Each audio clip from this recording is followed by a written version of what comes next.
था, तब इधर दिक्पाल भी अपने होटल के पर्सनल सूट में बैठा हुआ था। मैंने कहा था मुझे फोटोग्राफ्स चाहिए। सर, हम लोगों ने बहुत कोशिश की, लेकिन पूरे गुड़गांव में किसी को नहीं पता कि टाइगर दिखता कैसा है। उसके कमरे का दरवाजा खुला। सामने ईशांत खड़ा था। ईशांत वही लड़का था जिसने अनन्या को छेड़ने की कोशिश की थी और बाद में अभिनव से मार खाई थी। उसके हाथ में एक फोटोग्राफ था। ईशांत ने वो फोटो तुरंत दिक्पाल को थमा दिया था। जैसे दिक्पाल ने उस तस्वीर को देखा, उसकी आंखें फटी की फटी रह गई थी। उसने अपना चश्मा उतार दिया था।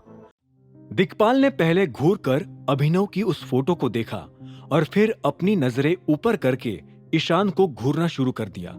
इस फोटो में इसका पूरा चेहरा क्यों नहीं दिख रहा है ईशांत? दिक्पाल की आवाज कपकपा रही थी। भले ही अभिनव का चेहरा अंधेरे की वजह से पूरा नहीं दिख रहा था, लेकिन गाड़ी के हेडलैम्प की लाल लाइट उसकी साइड प्रोफाइल से टकराकर उसके गुस्से को दर्शाने के लिए काफी थी। सर, वो रात का टाइम था ना, इसलिए। ईशांत की बेबुनियाद सफाई सुनते ही दिक्पाल के तेवर और भी कड़क हो गए। तेरे मोबाइल में टॉर्च नहीं है या उससे जाकर दिन में नहीं मिल सकता था तू? दिक्पाल का गुस्सा पूरे कमरे में गूंज उठा, जिसके साथ ही सामने खड़ा ईशांत कांपते हुए गिड़गिड़ाने लगा। सर सॉरी सर, अगली बार ऐसा नहीं होगा sir. Shut up and get out. जब तक मैं ना बुलाऊं अंदर मत आना। सिर झुकाकर ईशान तुरंत ही होटल के उस कमरे से बाहर निकल आया। इसी वक्त दिक्पाल ने भी अपना पसीना पोंछते हुए सिगार जला ली। मतलब वो सच में आ गया है टाइगर। दूसरी ओर इसी टाइगर यानी अभिनव का चेहरा लटका हुआ था, क्योंकि उसे अपनी मनचाही नौकरी नहीं मिल रही थी। क्या प्रोटॉन में ही और कोई पोजीशन खाली नहीं है मैम? सॉरी मिस्टर शर्मा, लेकिन आपकी स्किल सेट के लिए फिलहाल प्रोटॉन में कोई पोजीशन खाली नहीं है। आपके पास अभी सिर्फ इमेजिंग सिक्योरिटीज का ही ऑप्शन है। अदरवाइज आप घर जा सकते हैं, क्योंकि ऑलरेडी लाइन में काफी लोग लगे हुए हैं। रानी की बातों से अभिनव अंदर ही अंदर काफी गुस्सा हुए जा रहा था।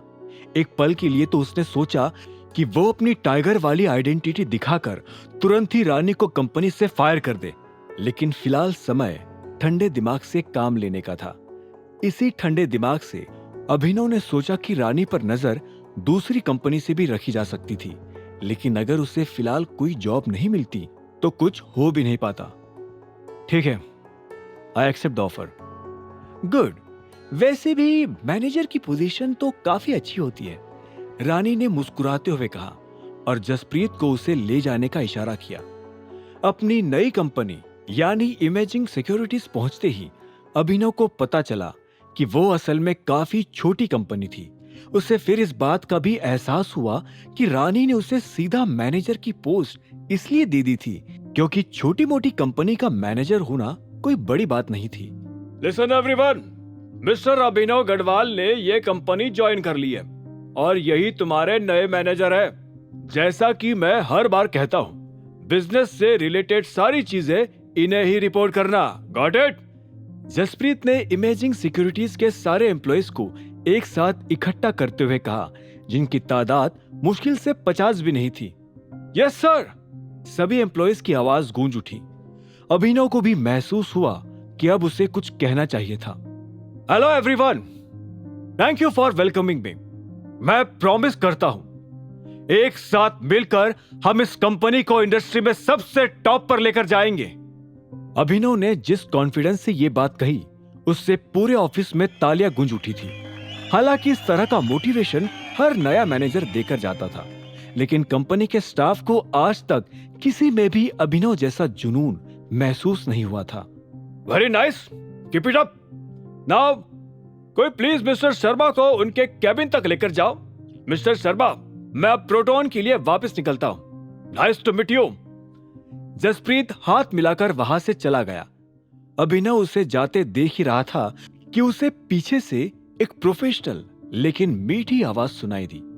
सर, क्या अब हम मैनेजर के कैबिन में चले? अभिनव ने पलटकर देखा तो पीछे एक छोटे कद की जवान लड़की पैंट शर्ट पहने खड़ी थी। उसके आईडी कार्ड पर नाम लतिका लिखा था। हाँ चलो। लतिका को फॉलो करते हुए अभिनव अपने कैबिन की ओर चला गया।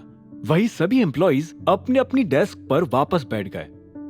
नए मैनेजर के आने से सभी के चेहरे पर थोड़ी चमक थी, सिवाय कुछ लोगों के। अपने कैबिन में पहुंचते ही अभिनव ने देखा कि वो काफी छोटा था और उसमें आधी जगह तो उसके डेस्क में ही ले रखी थी। अपनी चेयर पर बैठते ही उसका फोन बजने लगा। स्क्रीन पर नाम अलायना का था। ठीक है लतिका, तुम अब जा सकती हो, थैंक यू। लतिका के जाते ही अभिनव ने फोन उठा लिया। हेलो नंदिता। कॉल की दूसरी साइड अलायना हंस पड़ी। तुम्हारे मुंह से अपना पुराना नाम सुनकर मुझे पता नहीं क्यों काफी अच्छा फील होता है। एनीवेज, आज शाम फ्री हो? कुछ डिस्कस करना था।